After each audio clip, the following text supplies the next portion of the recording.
आप खाली कोड दे दीजिए। ए हो ब्यूटी के खजाना बाडू लव लेटर के पाना,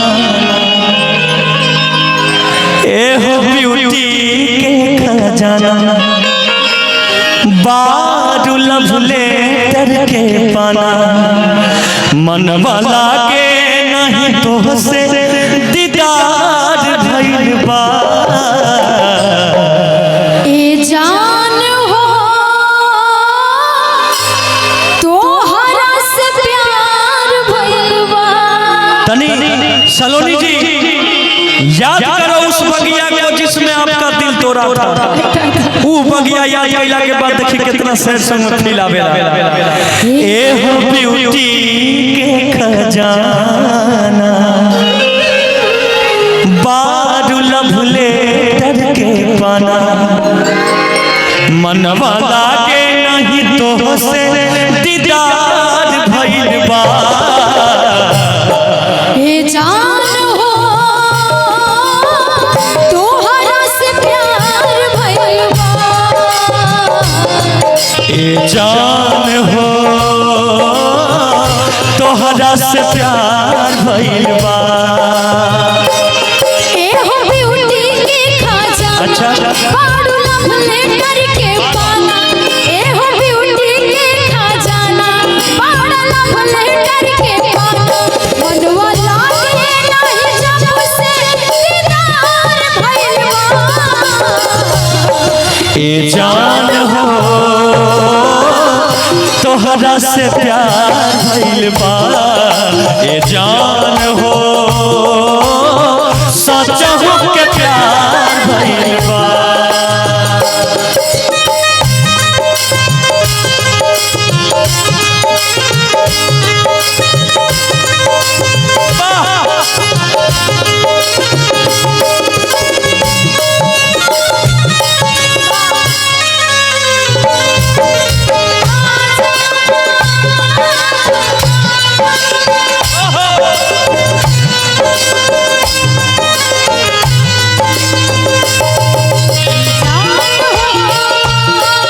तोहरा से प्यार भइल बा।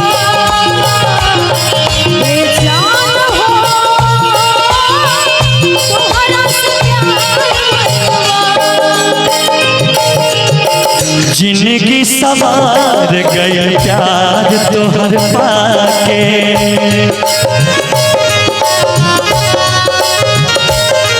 ओ जिंदगी संवर गई प्यार तोहर पाके, राखब करे जवा में हरदम सजा के।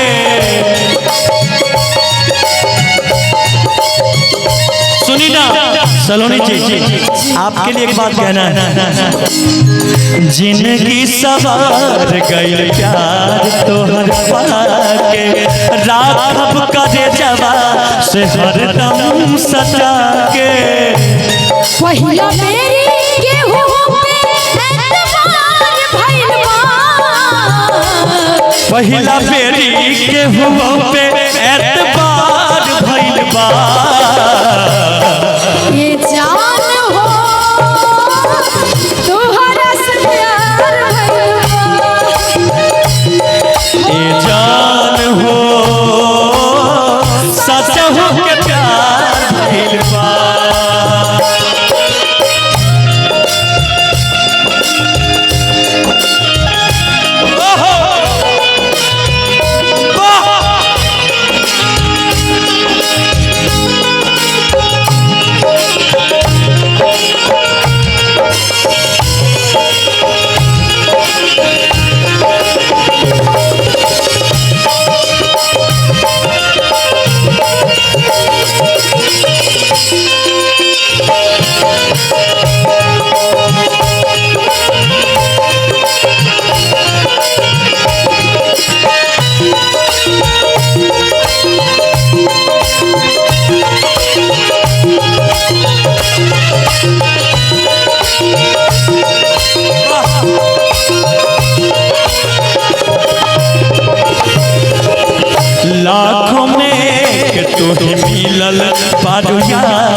मीरा जी थोड़ा फील दीजिए, भाव दीजिए। प्यार अगर किए हैं किसी से तो फील दीजिए, पहले इस्तेमाल करें फिर विश्वास करें। प्यार लाखों में से तू ही मिलल बारू जान हो, तोहरे पे दिलवा ई बाटे कुर्बान हो।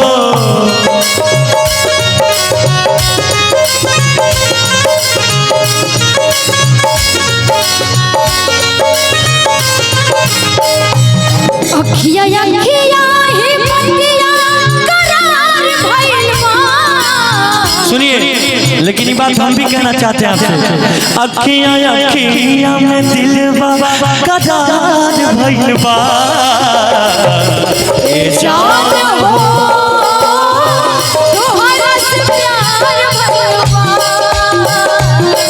ए जान हो सच्चा हो के प्यार भइल बा। लेकिन सलोनी जी, ए हो ब्यूटी के खजाना, बारू लव लेटर के पाना। ए हो ब्यूटी के खजाना, बारू लव लेटर के पाना। मनवा लागे नाही जब से दीदार भइल बा। ए जान हो तोहरा से प्यार भइल बा। ए जान हो सच्चा हो के प्यार भइल बा।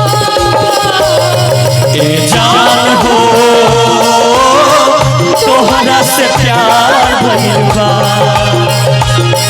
ए जान हो सच हो के प्यार भइल बा। ए जान हो तोहरा से प्यार भइल बा। ए जान हो सच हो के प्यार भइल बा।